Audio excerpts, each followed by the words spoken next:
Bueno, muy buenos días a todos, muy agradecidos por su asistencia. Iniciamos con la sesión de hoy, la primera conferencia de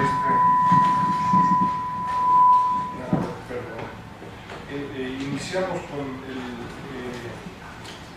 esta primera sesión, el ciclo de conferencias este semestre. Yo les recuerdo el ciclo de conferencias del Centro de Estudios China-México, que es parte de la Facultad de Economía. Llevamos ya casi 13 años con este ciclo de conferencias. Los invito mucho a realizar las conferencias, están los videos, los audios en los últimos años, las presentaciones que se hacen respectivamente, si es que entregaron en PowerPoint o algún tipo de presentación escrita. Vamos a tener un semestre muy interesante. Revisen el programa del semestre, tendremos ahí un grupo de colegas historiadores del Colegio de México, estará también el embajador Eugenio Anguiano, en fin, tendremos ahí 8 o 9 sesiones, me parece que interesantes, y les agradeceríamos mucho ahí si lo pueden difundir, ¿no? Y les informaremos al respecto. Estamos muy contentos hoy de recibir al embajador Leonardo Arizaga, que, como ustedes saben, es el embajador del Ecuador en México. Nos parece que es una oportunidad muy valiosa, uno, para conocer esta relación que Ecuador tiene con China, y en el ámbito también de la CELAC, en donde el embajador ha estado participando directamente en los últimos años. Yo destacaría curricularmente solo que, en fin, el embajador Leonardo Arizaga tiene una licenciatura en la Escuela del Servicio Exterior de la Universidad de Georgetown, cuenta también con un doctorado de la Universidad Central del Ecuador, tiene una larga trayectoria desde finales de los 80s en el Servicio Exterior del Ecuador, y para nuestro tema, además, por supuesto, de ser embajador en México, tuvo una estancia 3 años de ser embajador del Ecuador en China, en Pekín y posteriormente en Venezuela, ¿no? Entonces, es una gran oportunidad, me parece, para conocer desde México la relación de Ecuador con China. Me parece que es un eje, una relación binacional muy interesante, poco conocida, poco reconocida, y en este ámbito de la CELAC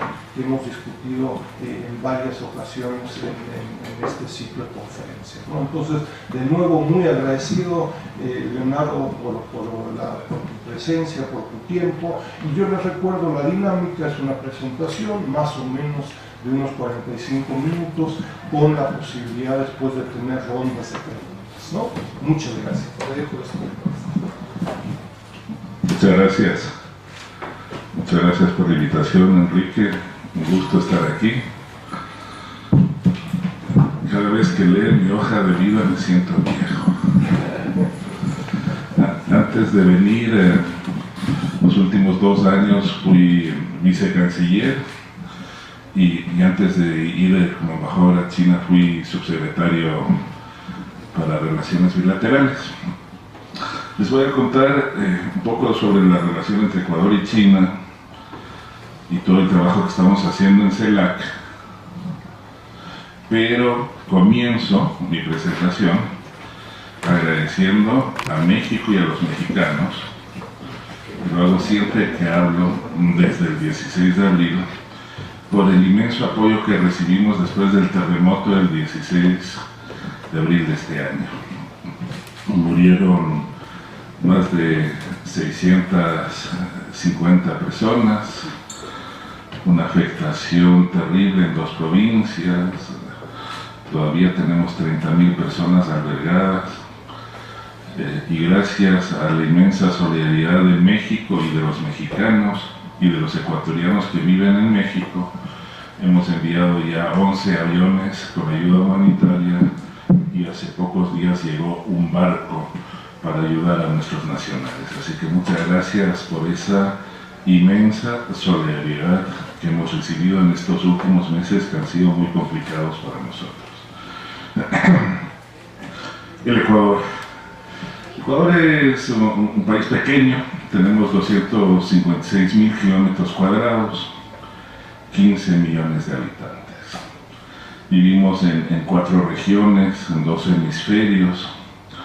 Es el país bio-mega diverso más compacto del mundo. Y al final de la presentación, mientras hay un diálogo y les contesto unas preguntas, voy a pasarles unas fotos para que se entusiasmen y nos vayan a visitar en estos días. China. México, como ustedes saben, tiene 120 millones de habitantes, cerca de 2 millones de kilómetros cuadrados, es 10 veces el Ecuador. Y China es 10 veces México. 10 veces México. 1.300 millones de habitantes, 9,5 millones de kilómetros cuadrados. Un país espectacular,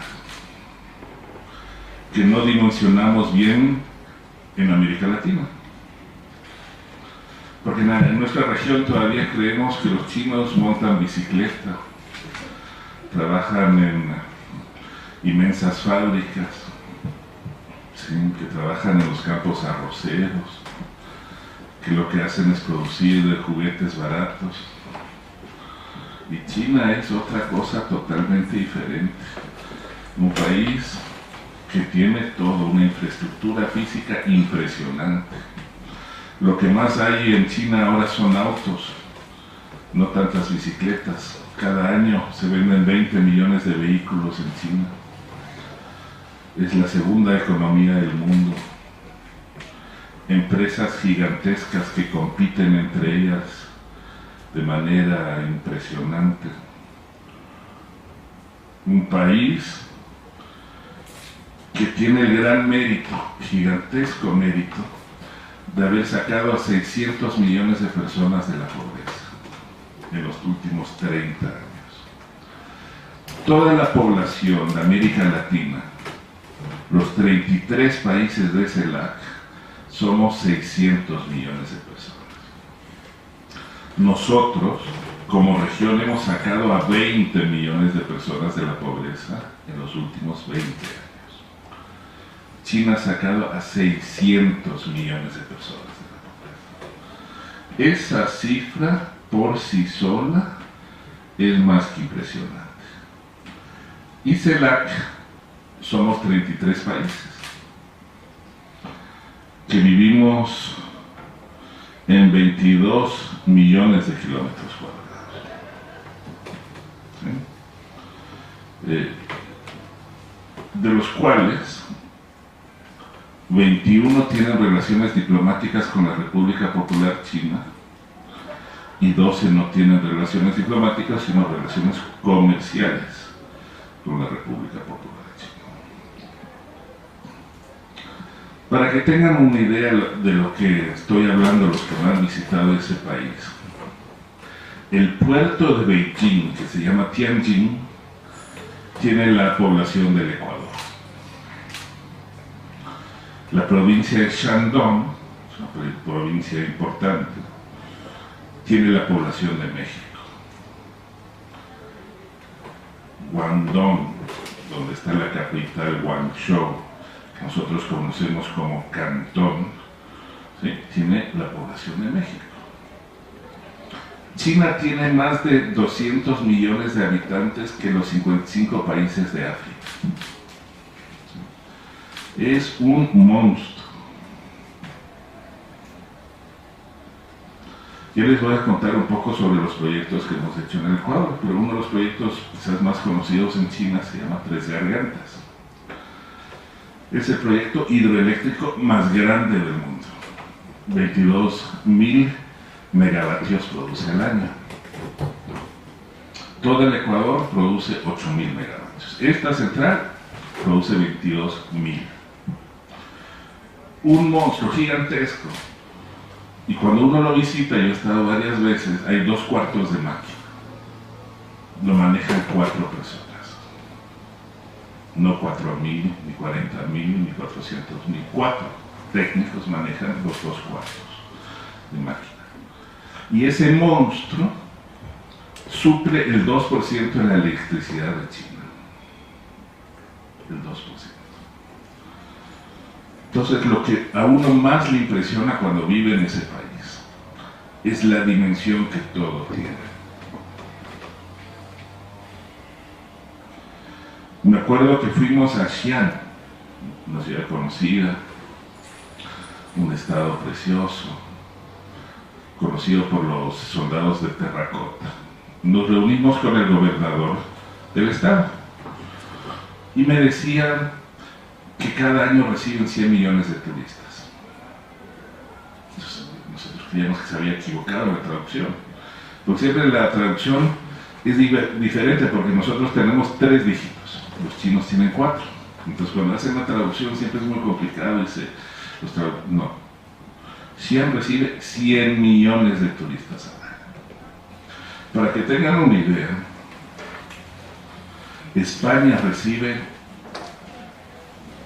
Francia recibe 85 millones de turistas. Francia.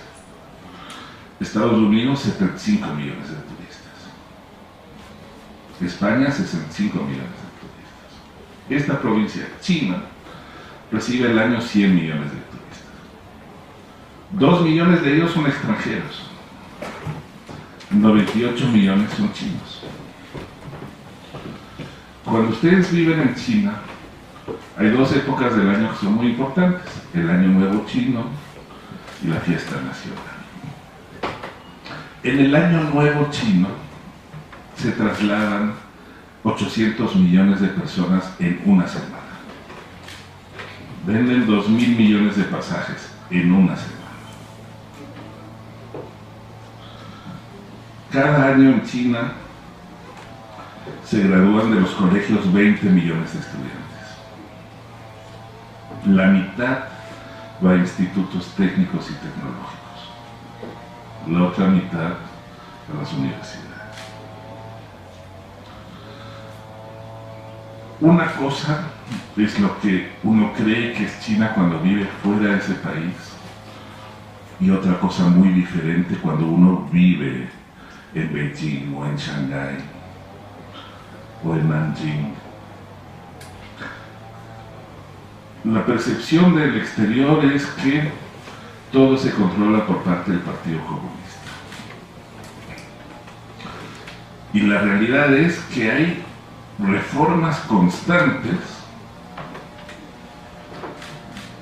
en China y mucha participación de la ciudadanía, mucha. Ellos tienen los 3 poderes del Estado, pero tienen un Consejo de Participación Ciudadana desde el inicio de la República, en 1949. No tienen Facebook o Twitter, ¿sí?, o YouTube, pero tienen exactamente lo mismo en China, donde la sociedad civil ejerce mucha influencia y donde hay una participación extremadamente activa de todos los chinos.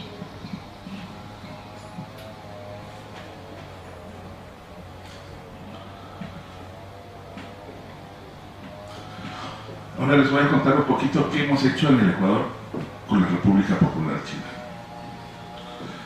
Cuando yo llegué a Beijing en el año 2010, habíamos tenido 30 años de buenas relaciones diplomáticas y algo de comercio. Yo en la vida siempre he tenido mucha suerte, gracias a Dios, mucha suerte. Y cuando llegué a ese país comenzamos a trabajar en proyectos estratégicos. La primera negociación fue de un proyecto hidroeléctrico. de 2.000 millones de dólares. El más grande proyecto que tiene la República Popular China en América Latina. El proyecto se llama Coca-Cola Sinclair. Fue muy difícil negociarlo. Demoramos más de 2 años. Es muy difícil negociar con los chinos. Y además la negociación siempre continúa. Cuando uno negocia con un japonés, firma el acuerdo y eso se cumple. El chino, off the record, siempre va a querer seguir negociando. Siempre. Llegamos a un acuerdo de este proyecto de 2.000 millones de dólares y luego de eso se abrieron las puertas. Nosotros en los últimos años, en los últimos 9 años, hemos ejecutado proyectos estratégicos por 30.000 millones de dólares para resolver los principales retos que tiene el Ecuador. Uno de los grandes problemas que nosotros teníamos era eléctrico.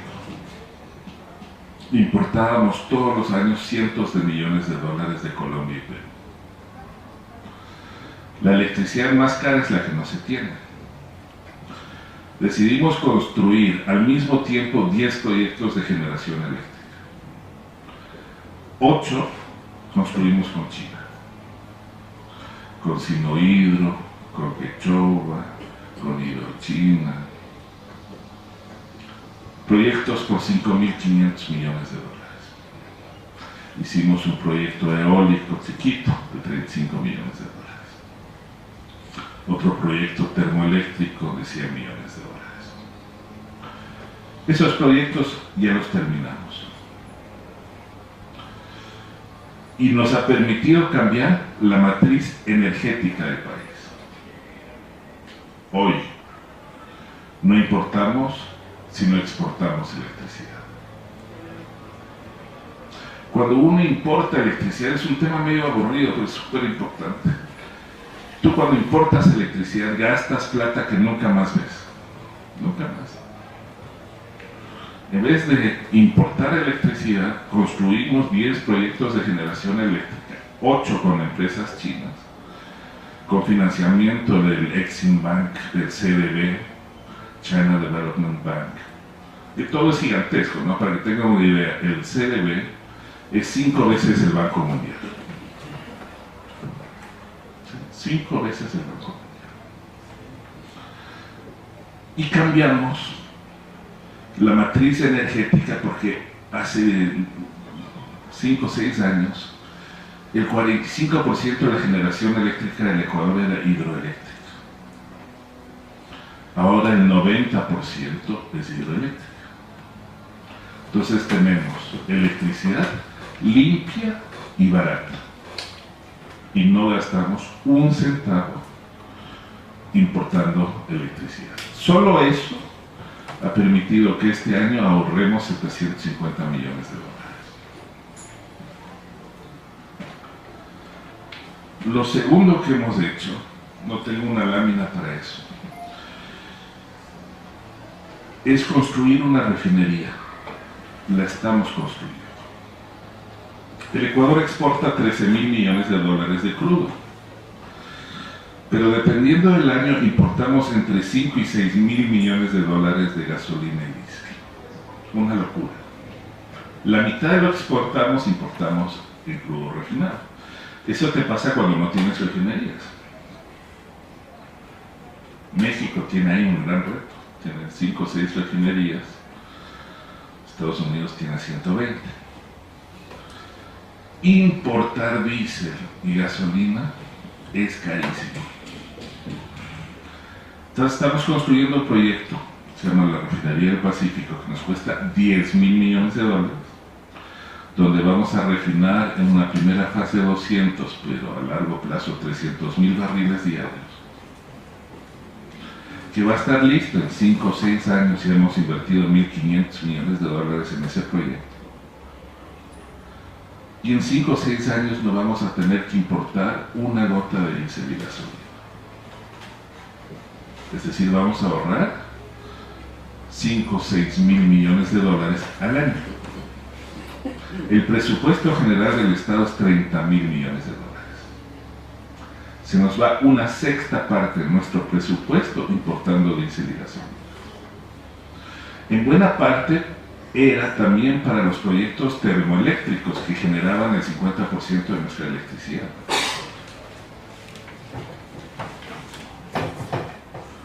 Miles de millones de dólares. Entonces, hicimos un primer intento con CNPC. En China hay tres grandes petroleras, CNPC, Sinopec y CNOOC. Básicamente CNPC hace upstream, Sinopec downstream y CNOOC offshore. Pero todos son tan gigantescos que hacen de todo. Y entonces ahora estamos negociando con empresas chinas y con bancos chinos para concretar este proyecto, un proyecto estratégico. Solo con esos dos temas, electricidad y petróleo, cuando tengamos listo este segundo proyecto, vamos a ahorrar entre 5 y 6 mil millones de dólares al año, por planificación, por cooperación con China, por inversión china, por financiamiento chino y por una decisión política que tomamos en el país hace algunos años. Lo otro que hemos hecho, hemos gastado 1.700 millones de dólares en proyectos hídricos. En el Ecuador, pero también en México y en muchos países de la región, tenemos en ciertas partes, ciertas regiones de nuestros países, donde no llueve nunca y cuando llueve todo se inunda. Vives en sequía 10 meses y 2 meses del año estás inundado. Entonces lo que hemos decidido hacer, primero lo hicimos con el Instituto Yangtze. El Instituto Yangtze tiene, para que tengan una idea, 30.000 ingenieros. 30.000 ingenieros. Entonces hicimos un levantamiento de todo el sistema hídrico en el país mientras íbamos organizando estos y ejecutando los proyectos hídricos. Entonces comenzamos a construir proyectos multipropósito que te controlan las inundaciones, que te dan agua potable y que te dan irrigación. 1.700 millones de dólares. De esos 1.700, 1.000 millones hicimos con empresas chinas. Es la plata mejor invertida, porque gracias a eso hemos incorporado a la producción nacional decenas de miles, más de 100.000 hectáreas en los últimos 2 años.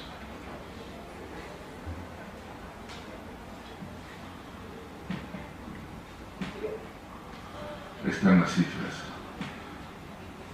141.000 hectáreas protegidas contra inundaciones, 190.000 hectáreas beneficiadas con riego, 150.000 personas beneficiadas por planificación. ¿Sí?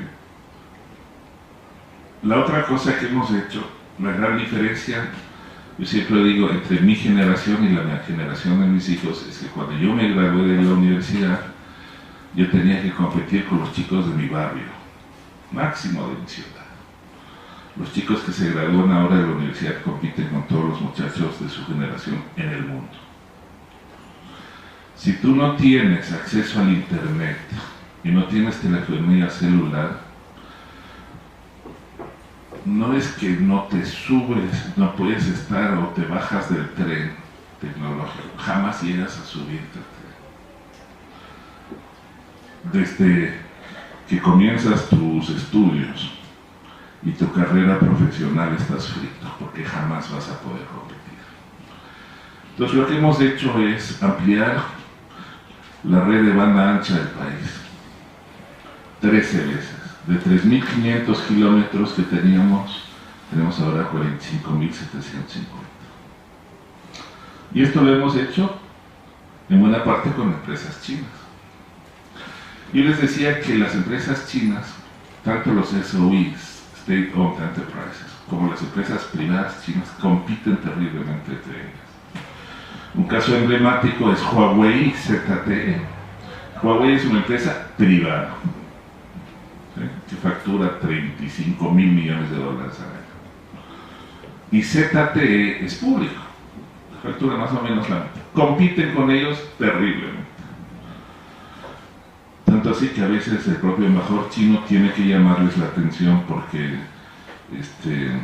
trasciende políticamente esa competencia. Entonces hemos logrado aumentar 13 veces la red de fibra óptica.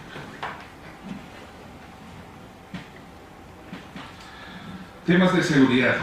El país más seguro del mundo en el que yo he vivido es China.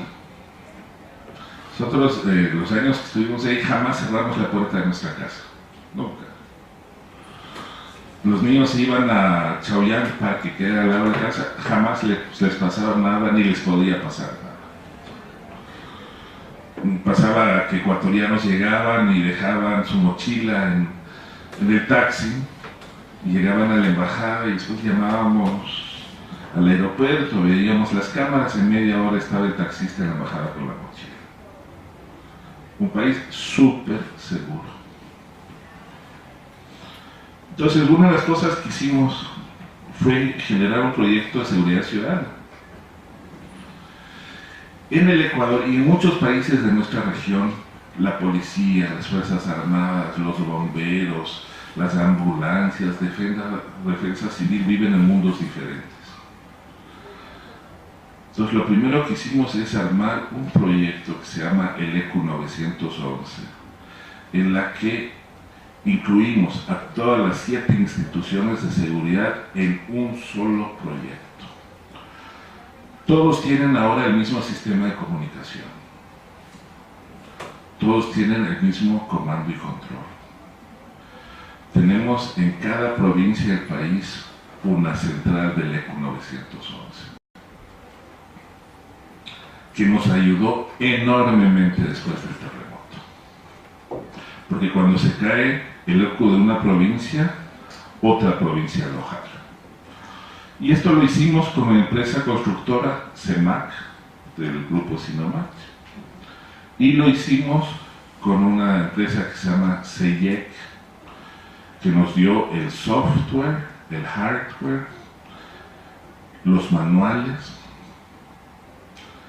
y gracias a eso, en parte, no exclusivamente, porque cambiamos también el modelo de gestión de la policía, hemos logrado reducir los índices de seguridad de manera significativa. Uno de los índices que nosotros siempre vemos en todos los países es la tasa de asesinatos por 100.000 habitantes.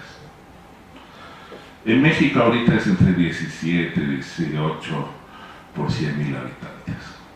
En los peores momentos en Ciudad Juárez llegó a ser 256 por 100.000 habitantes.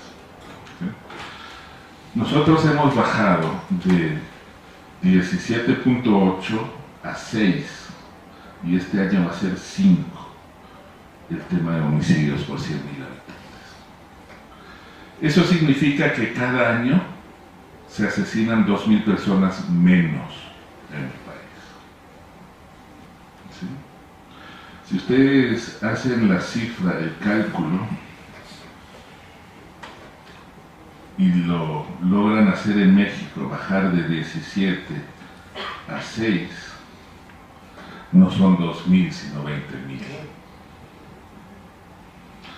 Y lo hicimos con tecnología china y empresas chinas. Porque en China hay todo, desde lo más barato hasta lo más caro. En este momento hay 22 satélites, ¿sí?, chinos en el espacio exterior. Los chinos van a poner un hombre en la luna en 10 años.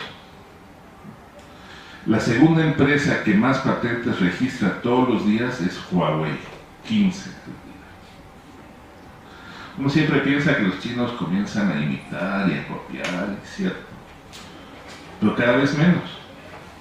Cada vez tienen más tecnología propia, más patentes, y están cambiando su posición en propiedad intelectual.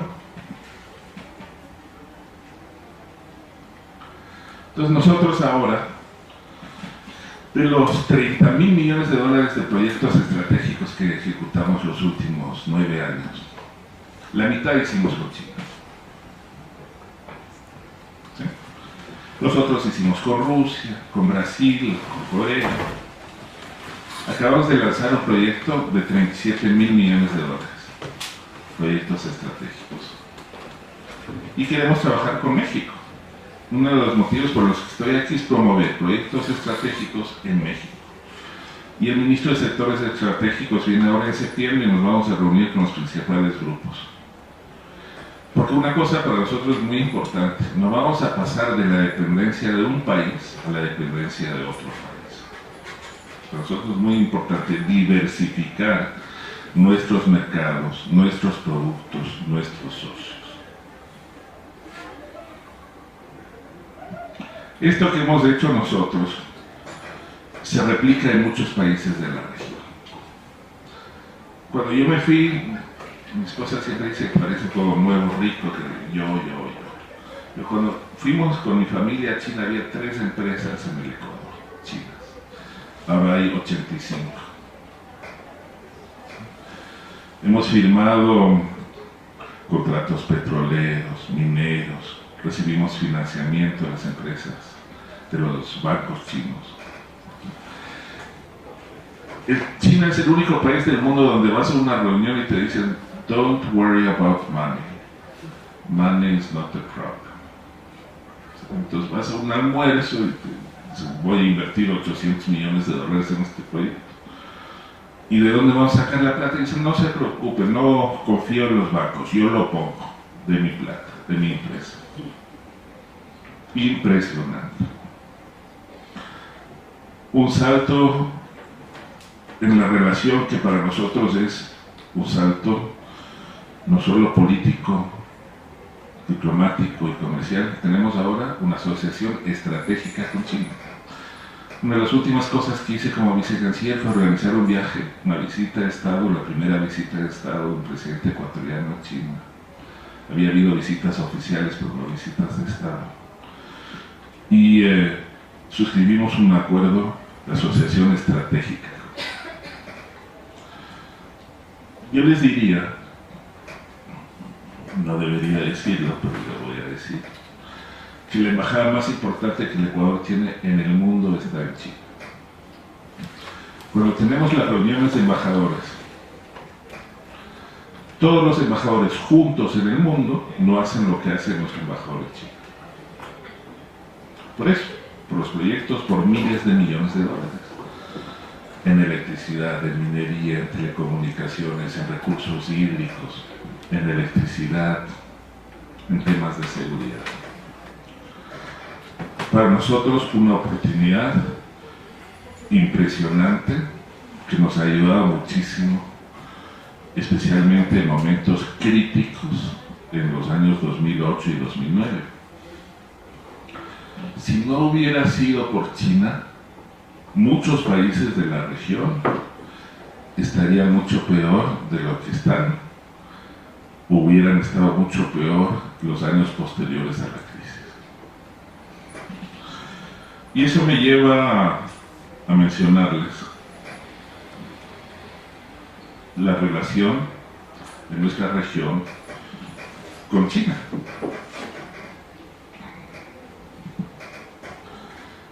Es el principal socio comercial de Brasil, de Chile, de Perú, segundo socio comercial de Cuba, de Venezuela, de Argentina y Colombia. China es el segundo socio comercial de la región, después de Estados Unidos y antes que la Unión Europea. Nuestra región comercia más con China que con la Unión Europea.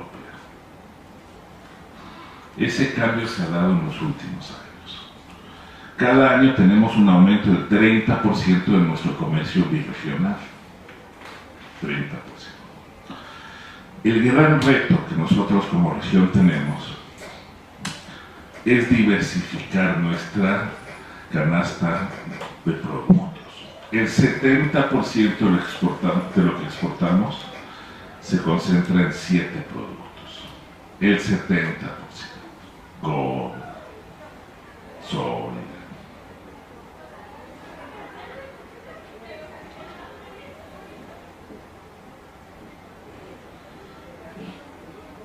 Eso no quiere decir que China es una panacea. hay tres, yo les llamo siempre las tres Cs, son complicados. Primero, la corrupción.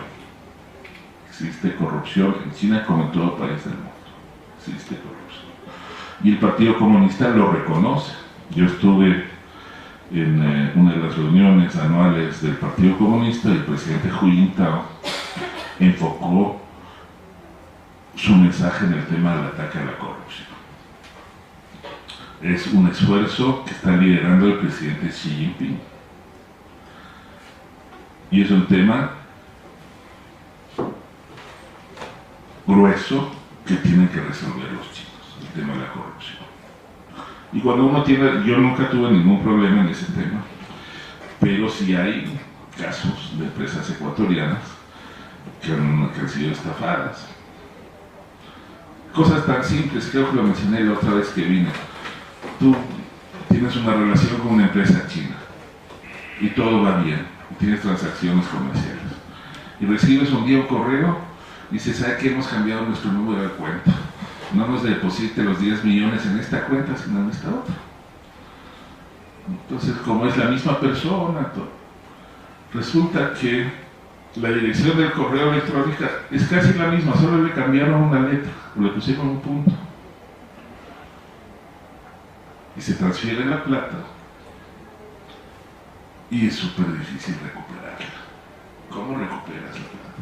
En primer lugar, los nombres. Un nombre chino, hay 200 millones de yuan, 100 millones de li. Entonces tienes nombre chino y el occidental, entonces hasta ubicarlo y ver cuál es, súper difícil. El segundo gran problema que tiene China es el tema de la contaminación. Ustedes se quejan aquí en Ciudad de México. Ciudad de México no tiene nada de tráfico y nada de contaminación.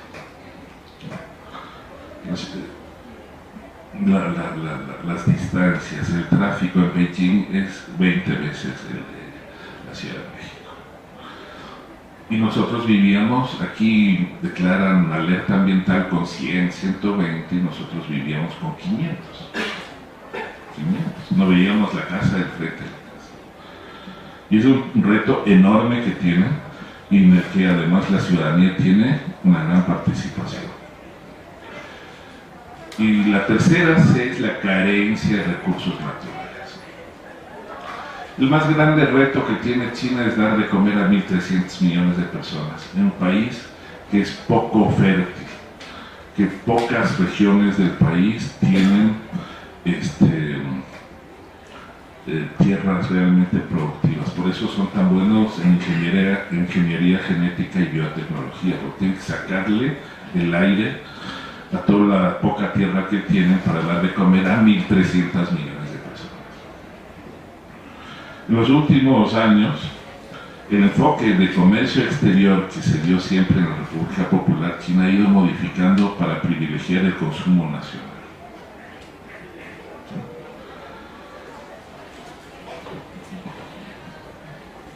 Cuando uno tiene una relación con China, tiene que tener en cuenta esas tres Cs.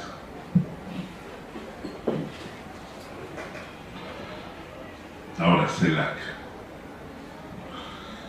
Chile-Ecuador va y negocia con China, es complicado, pues somos 15 millones frente a 1.300. Pero si vamos, como yo fui el año pasado el presidente de los vicecancilleres de CELAC, y represento a 33 países, 600 millones de habitantes, la relación cambia. El único país con el que CELAC tiene un foro es China.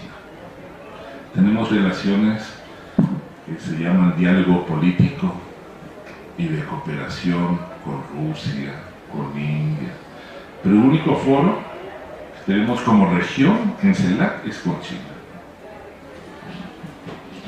por la importancia que esa región tiene y porque además nosotros recibimos propuestas de los dirigentes chinos hace algunos años.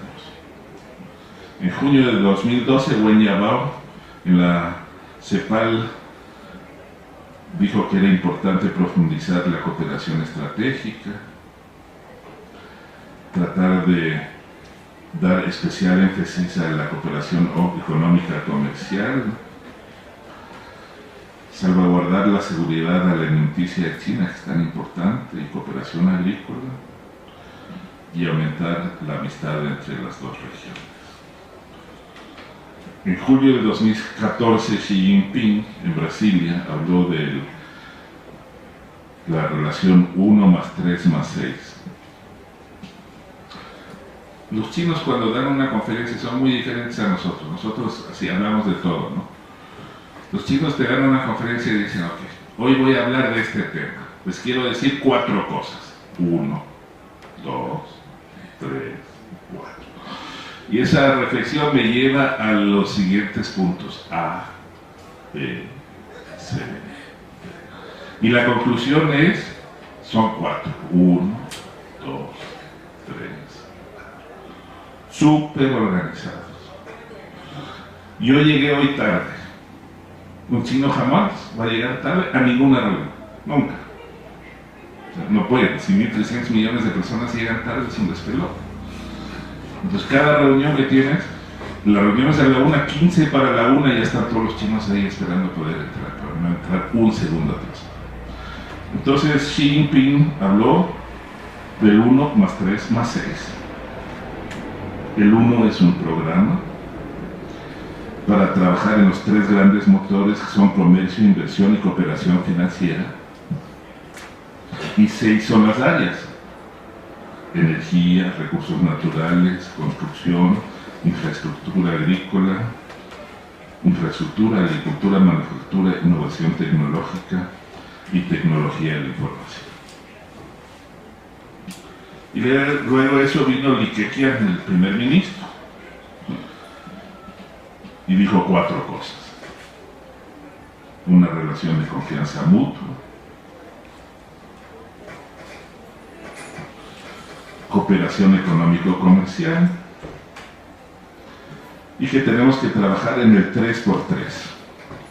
¿Cuáles son los 3x3? Logística, energía, informática, fondos, créditos y seguros. Y en sus discursos, los dirigentes chinos dijeron: vamos a hacer lo siguiente con América Latina. En primer lugar, vamos a financiar $30.000 millones en proyectos de infraestructura. Y vamos a $35.000 millones proyectos de infraestructura. Y vamos a financiar $30.000 millones en proyectos productivos. Cuando ellos hacen esas ofertas, tanto el presidente Xi Jinping como el primer ministro Li Keqiang, quiere decir que esos $65.000 millones ya están separados, earmarked. Proponen duplicar el comercio birregional de $250.000 millones a $500.000 millones, e invertir en nuestra región $250.000 millones en los próximos 10 años.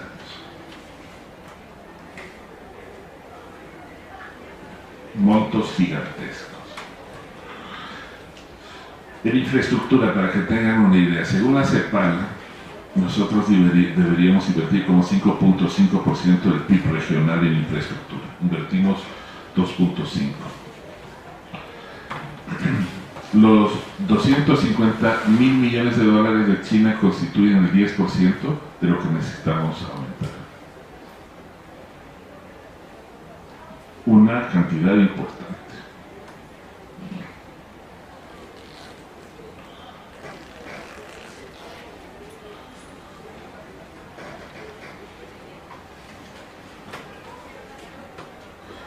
Y lo que estamos haciendo en CELAC es tratar de ponernos de acuerdo. Lo último que queremos es pelearnos en la fila para ver quién llega primero a la ventanilla para sacar la plata.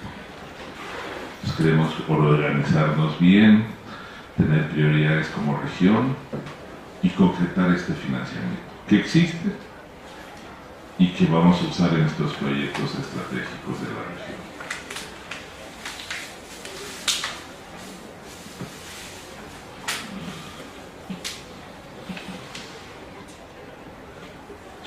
No les voy a mencionar, pero tenemos una cantidad enorme de foros y subforos CELAC América Latina. Los más importantes son transportes, recursos naturales, ciencia y tecnología y agricultura. Este año es el año de la cultura China América Latina, propuesta del propio presidente Xi Jinping. La semana pasada estuvo aquí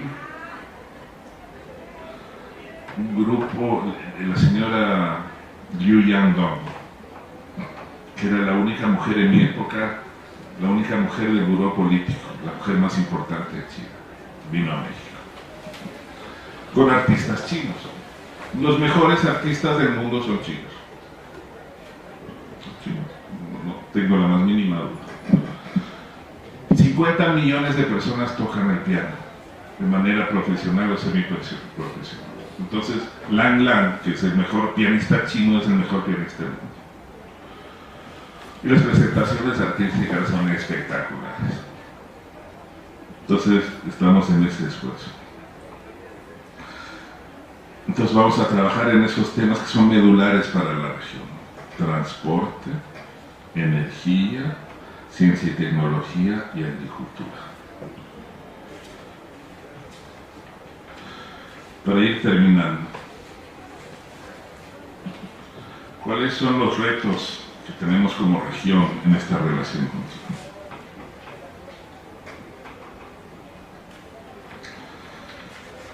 En primer lugar, el fortalecimiento económico. A ver, en los próximos 10 años, las regiones del mundo, diferentes regiones del mundo van a crecer entre 10 y 15%. América Latina, Europa, África, América del Norte, 10-15%. En el mismo tiempo, China crecerá 60%. 5, 7, 8, 10 veces más que el resto. El futuro económico del mundo está en Asia y en China en particular. Y eso lo saben ahora todos los países de la región. Y China ya es la segunda economía del mundo y dentro de poco será la primera economía del mundo. Pero ahí está Japón, que es la tercera economía del mundo, India, su monstruo, y cuya relación con nuestra región es muy incipiente. 2. El haber enfrentado la crisis económica en los años 2008 y 2009 de forma rápida y eficiente fue en buena parte gracias a esa relación que como región tenemos con el gigante asiático.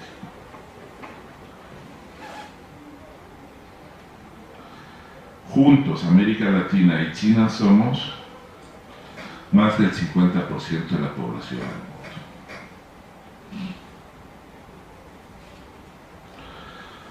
Diversificar nuestros mercados, nuestro relacionamiento comercial y inversiones.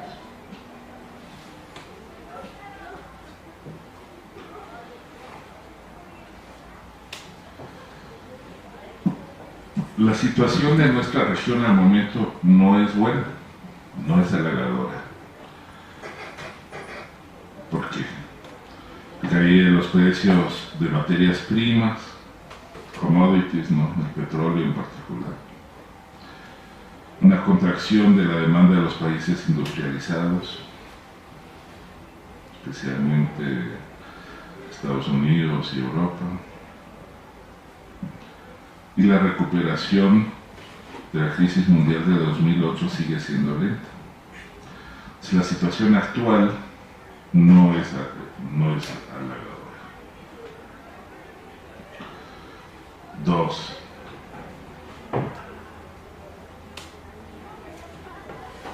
tenemos que comenzar a crear industrias que puedan reemplazar la importación de productos que se elaboran en China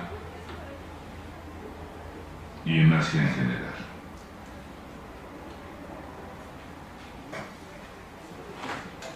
Y para eso podemos contar, y deberíamos contar, con cooperación china en temas tecnológicos,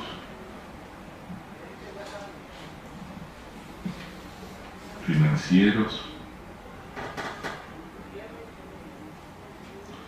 comerciales en inversiones. No podemos seguir vendiendo solo materias primas a China y concentrarlos en pocos productos. Para que tengan idea, creo que los 60,000 millones de dólares que exporta Brasil, la mitad son dos productos.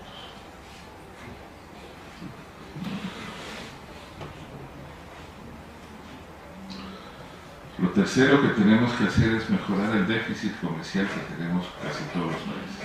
Los que no tienen déficit comercial son los países que venden básicamente productos mineros. Brasil está a 60, Argentina tiene, Chile tiene superávit, Perú también, pero todos los otros tenemos un déficit. En el caso nuestro, si no tuviéramos déficit con China, el Ecuador no tuviera déficit.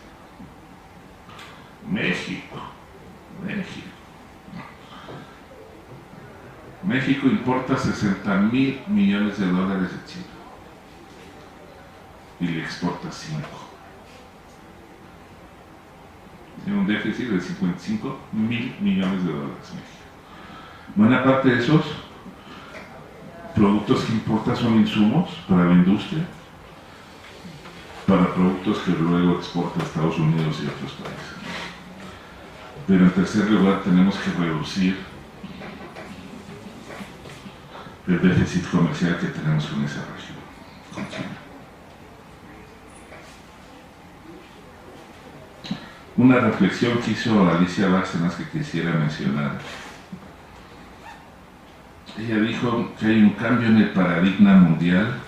Alicia Bárcenas, la secretaria de la CEPAL, ¿no? Que hay un cambio en el paradigma mundial donde el centro de la economía se moverá hacia el sur y en el sur hacia América Latina y el Caribe y el Asia del Pacífico, que serán los socios principales y jugadores de la cooperación sur-sur. Por eso esa relación con China y con Asia en general es tan importante.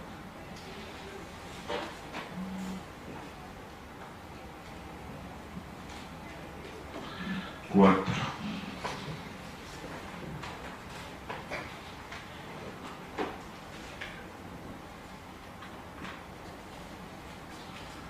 No hay duda que China es un socio estratégico de nuestra región.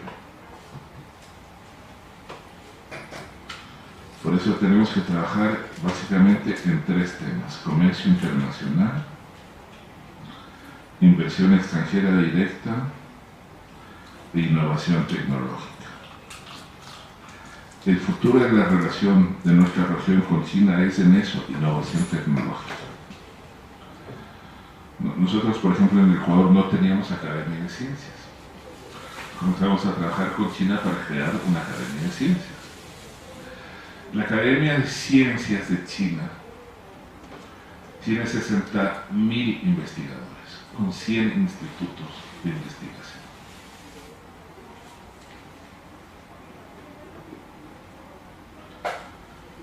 Cinco. Esa mayor cooperación que existe se va a fortalecer en el futuro. Ahorita, China es el segundo socio comercial de nuestra región y el tercer socio financiero.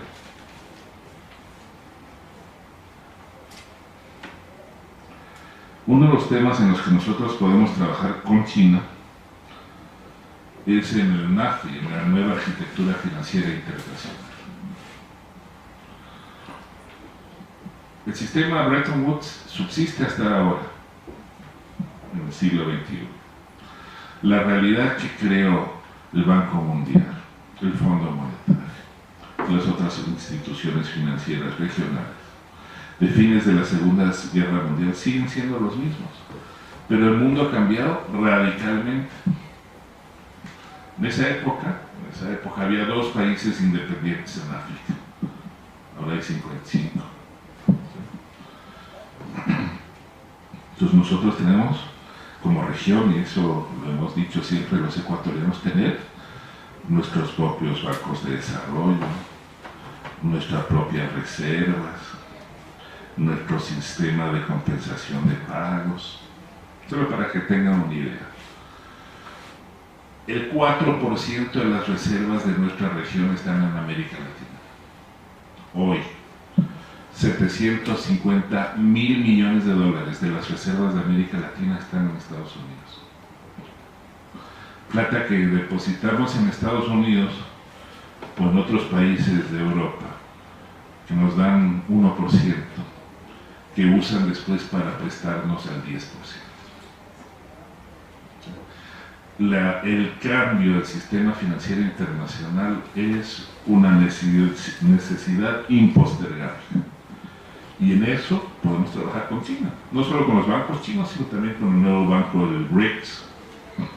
Los chinos han creado conjuntamente con otros países asiáticos el Banco de Inversión de Asia. ¿Sí?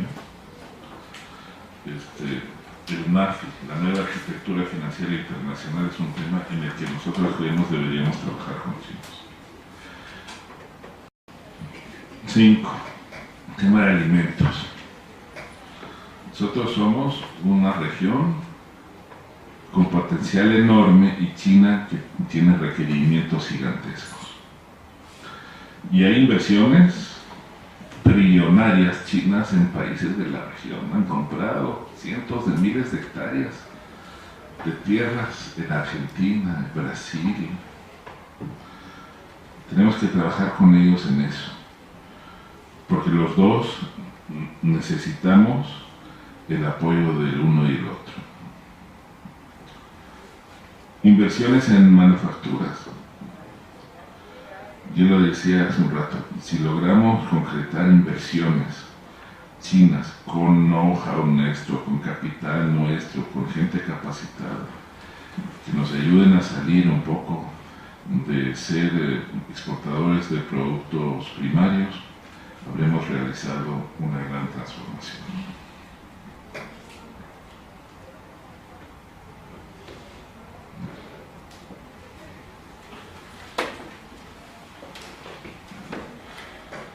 Termino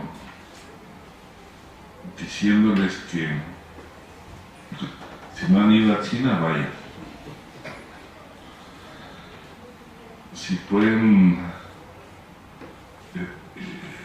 incidir en la relación política de sus países para que exista un acercamiento con ese país, háganlo.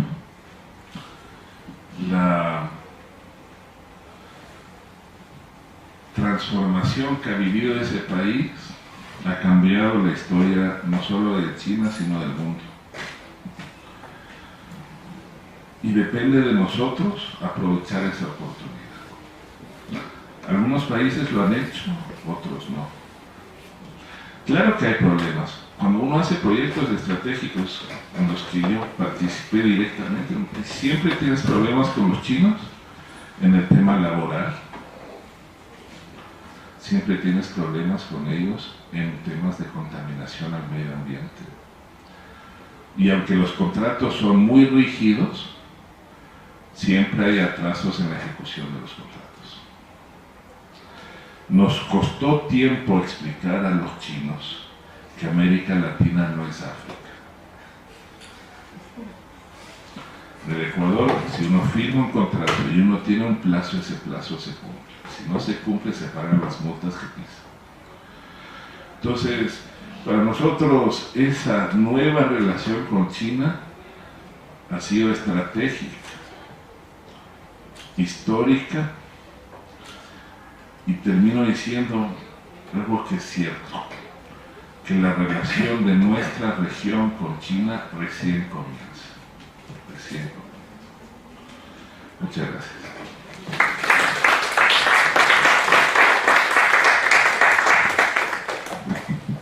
Bueno, muchísimas gracias, Leonardo.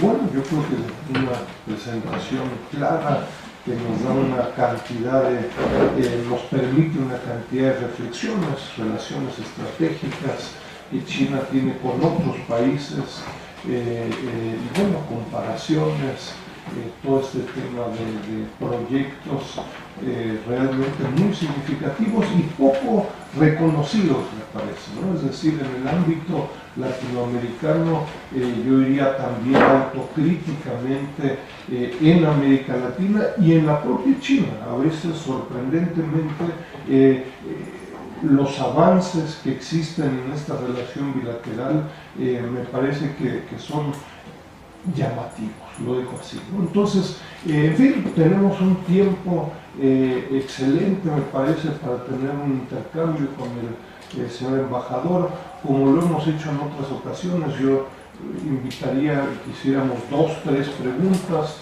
le damos tiempo al embajador y hacemos tal vez 1, 2 rondas de preguntas, ¿no? Por favor. Y si por favor se presentan para que estén. Sí, soy Eugenio Anguiano, actualmente en el CIDE, Centro de Investigación de Docencia Económicas, y aquí en Sechimex. Embajadora Arizaga, le agradezco mucho su presentación, es muy ilustrativa y sobre todo plantea una serie de ideas y de reflexiones a lo largo de todo nuestro grupo latinoamericano. Pero yo quiero hacer una pregunta de carácter más bien de pasado, de historia, y siempre me llamó la atención. En octubre de 1971, finalmente la República Popular recupera el asiento de China después de 22 años en las Naciones Unidas. Y la votación fue muy interesante, porque de América, del continente americano, solamente 8 países votaron en favor de la resolución presentada por Albania y copatrocinada por otros países, que le dio la entrada, la legítima entrada a la República Popular, a nuestra máxima organización internacional. 13 países de nuestra región, incluyendo Estados Unidos, que no se oponían al ingreso de China, sino a la salida de Taiwán. 13 países, entre ellos, repito, Estados Unidos, pero también Brasil, votaron en contra, y 5 se abstuvieron, entre ellos Argentina. De los 8 que votaron en favor, estaba Ecuador, y los demás, pues, de los demás estaban Chile, Cuba, Perú, que ya tenían relaciones diplomáticas con China. Y los demás, inmediatamente, pocos meses después de esa histórica votación, hicimos lo mismo que habían hecho antes, Cuba, por antigüedad, Cuba, Chile y Perú. El caso de Ecuador me llamó mucho la atención, porque pasaron 10 años después de esa histórica votación para que Ecuador finalmente estableciera relaciones, si mal no recuerdo, en enero de 1981 con China. Yo fui embajador de México en China en 2 ocasiones, fui el primero y el tercero. O sea, cuando llegué la primera vez en los 70, 71, 75, no había representación del Ecuador. Fue hasta los años 80 que volví, que me encontré la embajada del Ecuador con Aguirre, que era el embajador, creo que fue el primero o segundo embajador de Juan Manuel Aguirre. Entonces mi pregunta es, ¿por qué esos 10 años? Repito, es una curiosidad histórica, frente a que quizás suene rara frente al excelente panorama que usted nos acaba de explicar ahora. Gracias.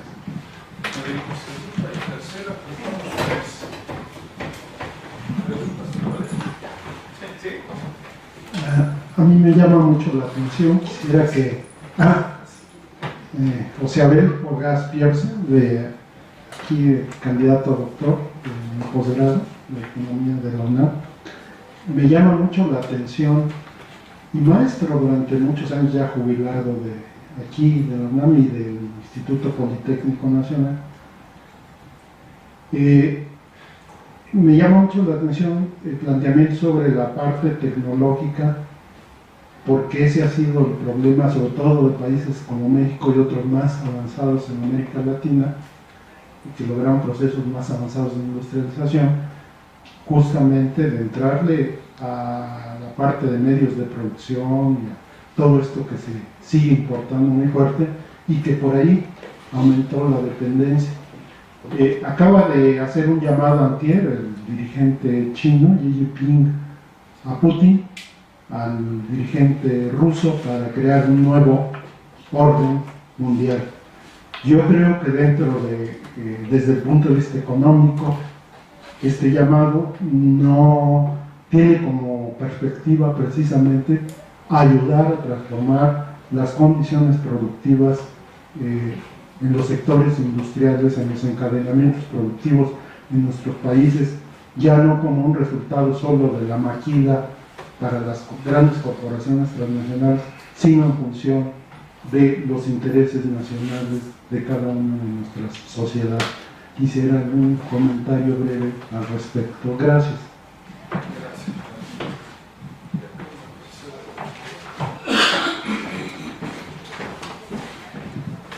Muchas gracias. Félix Rita, investigador multidisciplinario, ex residente en China en los años del cambio y la apertura 77-79 y recientemente en 2010. A mí me gustó mucho, pero quisiera que nos ilustrara un poco más de la situación interna del Perú. O sea, yo admiro al presidente Caldera como admiraba al presidente Roldós, que fue asesinado por un complot, y aunque tengo cierta admiración por los chinos, también tengo ciertas reservas en cuanto a que no dan paso, decimos aquí en México, sin guarache. Es decir, se habla mucho de que es beneficio mutuo, pero en realidad ellos buscan el beneficio de ellos fundamentalmente. Y en ese sentido creo que usted y sus antecesores, así como el embajador andiano, tenían mayor poder de negociación. Usted nos dice, vayan a China, sí queremos regresar. El problema está que la dirigencia actual de México está peleada con la de China y no hay inversión más que la relación del Beijing-Yu que vino la semana pasada. No hay la posibilidad de ampliar esto. Entonces, al nivel protocolario es muy importante, pero como usted dice, no son fáciles para negociar. Yo le preguntaría, por ejemplo, si como tengo una formación multidisciplinaria de ingeniería química, economía, politología, dos, tres cosillas por ahí, si están utilizando métodos de fracking para sacar, meter agua y sacar, porque yo, por ejemplo, sí soy crítico con los proyectos como el de las Tres Gargantas, porque lo he estudiado de años, lo que pasó en la plaza de Azoán, Itapú, etcétera, que así como trae grandes cosas, también trae grandes problemas. Y es evidente cuando usted habla de las condiciones de trabajo y todo, no es tan fácil. Me imagino que los trabajadores ecuatorianos actualmente con el presidente tienen mayores ventajas. También recuerdo, por ejemplo, la intromisión de la Exxon y Chevron en Ecuador. O sea, ¿qué está pasando con esas grandes compañías que se ven desplazadas? O sea, no se van a quedar con las manos forzadas. Entonces serían un par de preguntas. Gracias.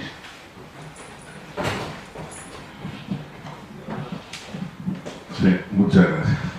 Una de las cosas que aprendí con los años es decir, no sé cuando no sé. Y en realidad no sé por qué el Ecuador votó en 1971 a favor de la resolución. En esa época era presidente Velasco Ibarra y fue 5 veces presidente del Ecuador. Se fue su último mandato, que no terminó porque solo terminó 1, y después tuvimos un gobierno militar.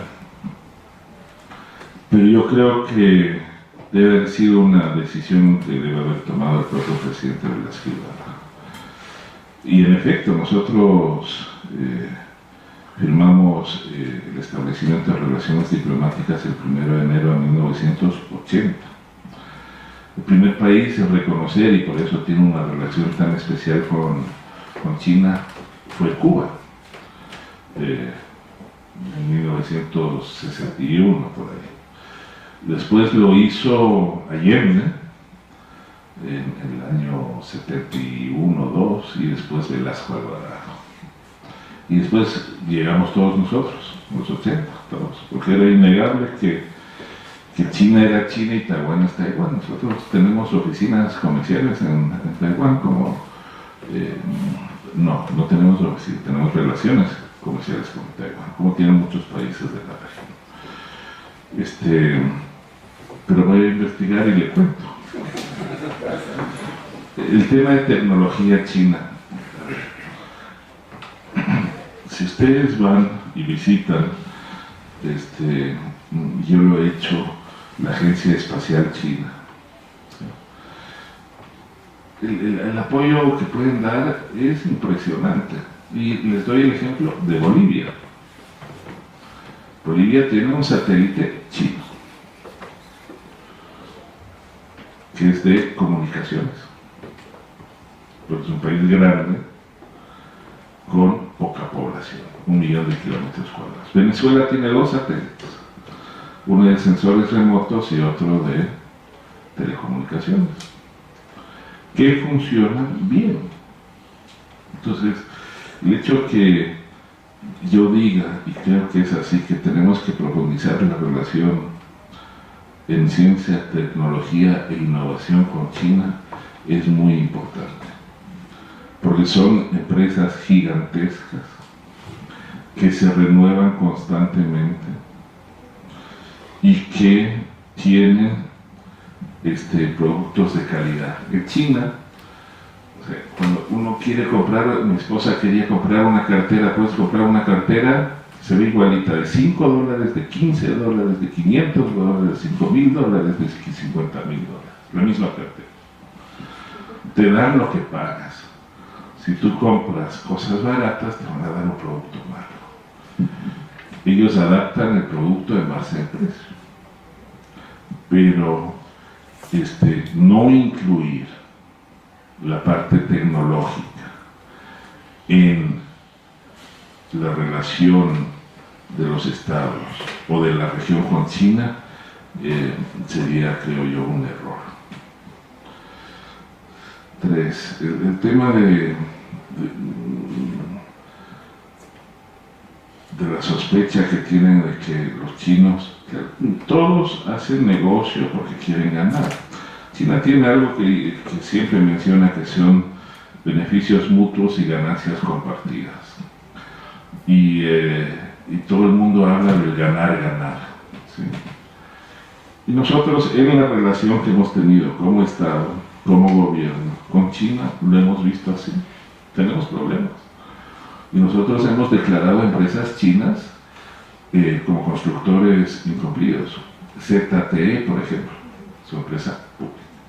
Lo que nosotros hacemos siempre, en China hay todas las empresas habidas y por haber.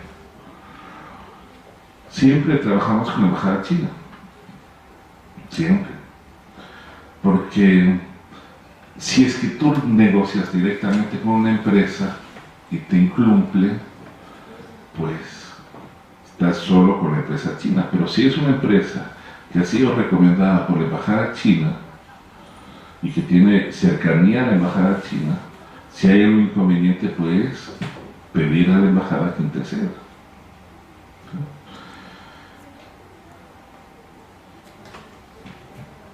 Y nosotros filtramos las empresas. Nosotros tenemos, al comienzo íbamos solo con las empresas que nos recomendaba la embajada china, en hidroeléctricas, sino las grandes, no las 3 grandes empresas. Que show. Pero después comenzaron a llover empresas por todo lado. Entonces nosotros tenemos una consultora en Estados Unidos que nos filtra la información. Y ni el presidente, ni el canciller, ni el vicepresidente se reúnen, ni los ministros, con empresas chinas sin que haya un filtro antes. Es muy difícil saber el perfil de una empresa china si no se hace esa inteligencia comercial primero. Y muchas empresas ecuatorianas y de la región lo que hacen es contratar empresas que te filtran información en China. Por ejemplo, si una empresa del Ecuador quiere importar un producto chino y lo hace con una empresa china, hay empresas de las que están ecuatorianos y latinoamericanos que hacen un perfil no solo de la empresa, sino de los productos que tiene la empresa. Y si en vez de mandarte unos 10 contenedores de relojes, te mandan de peras, esa empresa te cubre el problema. Y esas empresas te cobran entre 3 y 4% de la transacción comercial. Entonces, tienes que tener filtros y asesoría para que las cosas funcionen bien. El tema fracking, nosotros nos oponemos al fracking, no lo tenemos en el Ecuador. El tema Chevron es otro tema, una batalla de décadas con Texaco, que fue comprado por Chevron, que contaminó la Amazonía 30 veces peor que el derrame de petróleo en el Golfo de México, 18 veces peor que lo que hizo Exxon Valdez en Alaska, 2 millones de hectáreas afectadas. Nosotros sabemos lo que es lidiar con empresas transnacionales que incumplen con sus obligaciones. Gracias. ¿Te parece hacemos una segunda ronda para culminar? Por favor. Gracias, embajador, por su presentación. Mi nombre es Gonzalo Pavón, soy pasante de la OCDE, aunque no estoy aquí de parte de mi organización. Mi pregunta es, toda esta inversión que nos relata que China hace en Latinoamérica y Ecuador, ¿alguna tiene carácter de ayuda al exterior? ¿Y eso se cuantifica en qué medida desde Ecuador? Y mi segunda pregunta es si existe alguna coordinación con otros actores de cooperación como Estados Unidos o la Unión Europea, por ejemplo. Gracias. Gracias. ¿Alguien más? No me pongo en la lista. A ver. Buenos días, embajador. Muchas gracias por su exposición. Mi nombre es Rodrigo Ortiz. Soy estudiante de la Universidad de Lenguas y Cultura de Berlín. Tengo una pregunta en cuanto al ámbito académico. Los estudiantes en Ecuador están teniendo interés por ir a estudiar a China y de este grupo de estudiantes, ¿en qué áreas se están especializando? Ahora, el siguiente reto, en dado caso de que se esté dando esta movilidad estudiantil frente a Ecuador, al momento en que esta población estudiantil se logre graduar de allá, es absorber esta población de nuevo que regrese a Ecuador. ¿Se están generando empresas de innovación tecnológica o que puedan absorber este grupo de estudiantes? Muchas gracias. Y una tercera pregunta, los pongo en la lista.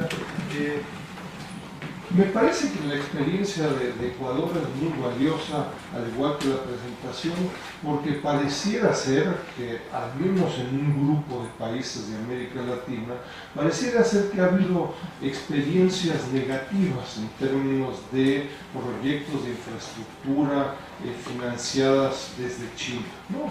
Bueno, en todos los casos pues hay éxitos y fracasos, pero en un grupo de países, recuerdo por ejemplo el caso particularmente de Argentina reciente y toda la renovación del sistema ferroviario en Buenos Aires, una parte de la crítica de industriales, por ejemplo, es, claro, el grado de valor agregado de integración local, nacional, es 0.0, ¿no? Mi pregunta ahí al respecto sería, ¿cuál ha sido la experiencia de Ecuador en términos de negociaciones, la posibilidad de negociar, en fin, algún grado de proveeduría, incluso de que la fuerza de trabajo sea local, nacional, etcétera? En términos de negociaciones y en términos también de resultados. Hay algunos países que tienen una manufactura, una industria más amplia que otras. Entonces ahí hay diferentes escenarios. Y una segunda pregunta con respecto a la CELAC. Desde tu perspectiva, habiendo participado en la CELAC desde los inicios, ¿qué se puede hacer para activar esta institución que tiene un programa, por ejemplo, de trabajo 2015-2019 muy valioso, ¿no? Es decir, ahí se habla, se menciona explícitamente un grupo de fondos de inversión, de infraestructura, hay planteamientos donde China ofrece 400 becas para estudiantes de maestría, 6.000 visitas de latinoamericanos para ir a China, etc. Y en donde mi impresión es que por el momento la región latinoamericana, no necesariamente la CELAC, bueno, ni siquiera hemos podido decir, bueno, pues a Uruguay le interesan 20 maestrías en ingeniería de carne, en Ecuador X, en Brasil, lo que fuera, etc. Y claro, esto se planteó hace 2 años y el 2019 es anteayer casi. ¿Qué se puede hacer en este ámbito, incluso de tomar en serio las ofertas que China hizo de zonas económicas especiales, parques industriales? Es un programa muy rico, yo les diría, y que me parece que no hemos tomado suficientemente en serio en la región, ¿no? Gracias. Sí, gracias. Bueno, el tema de cooperación. China siempre te da cooperación, ¿no? Cada vez que ellos tienen 3 tipos de cooperación. Cooperación no reembolsable,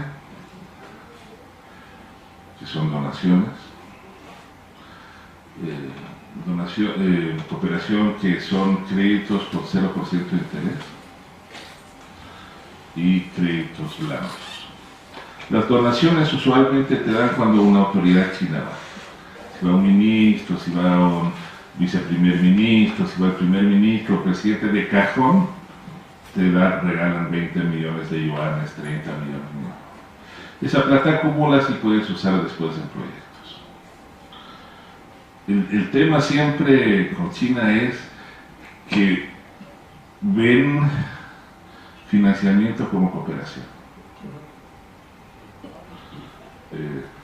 Para nosotros financiamiento es financiamiento y cooperación es otra cosa. Entonces cuando discuten estos temas, claro, se inflan los números de manera impresionante porque incluyen el tema de inversión. Nosotros cuando tratamos temas de cooperación, lo hacemos con China y con Estados Unidos, con Europa por separado. En el caso del Ecuador, nosotros no necesitamos que nos construyan puentes, hospitales, colegios. La cooperación internacional que nosotros pedimos siempre se centra en ciencia, tecnología, innovación, educación superior e inversiones, información que nos puede ayudar en el cambio de la matriz productiva, no en proyectitos chiquitos que podemos construir nosotros. Tema de estudiantes, a ver.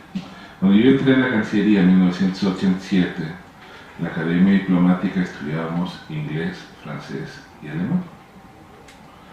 Entonces yo me defiendo con inglés, con alemán y francés menos. Ahora, los chicos que entran a la diplomacia en el Ecuador estudian mandarín.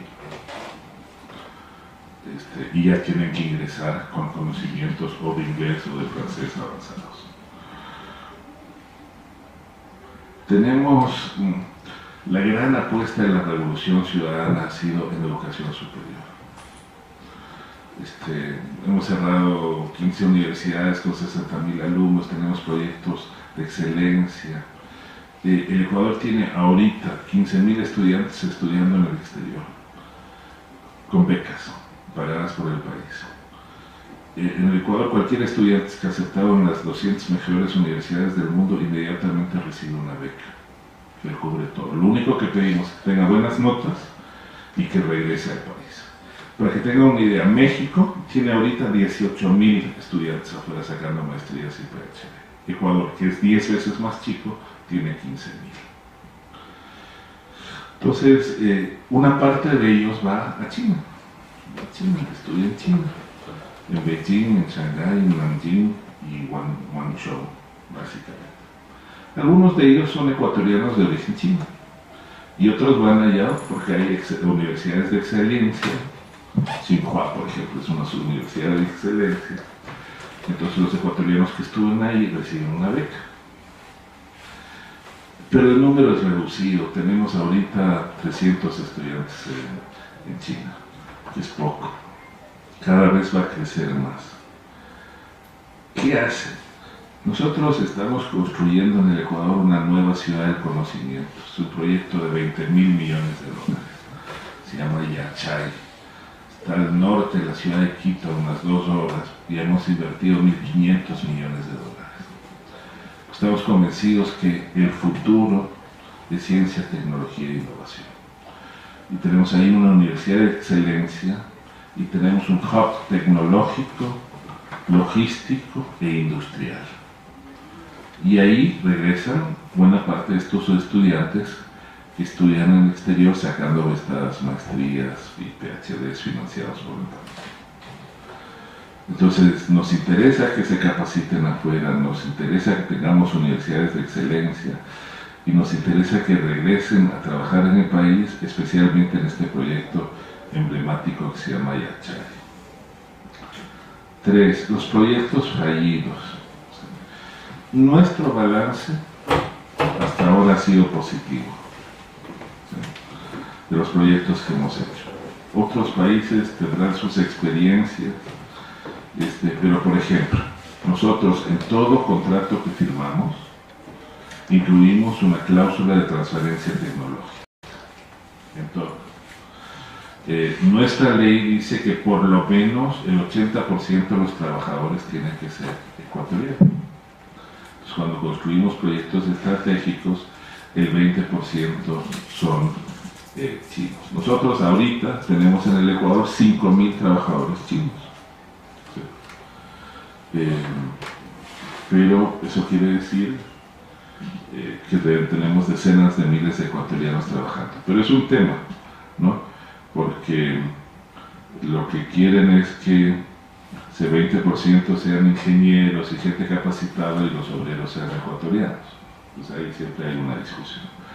Pero el balance del Ecuador en estos proyectos con China ha sido positivo, porque no lo seguiríamos haciendo si no lo son. Las empresas que cumplen y hacen bien su trabajo, y yo les decía eso siempre. Por ejemplo, Sinohydro hizo Coca-Cola Sinclair, 2.000 millones de dólares, y después les dimos 2, 3 otros proyectos.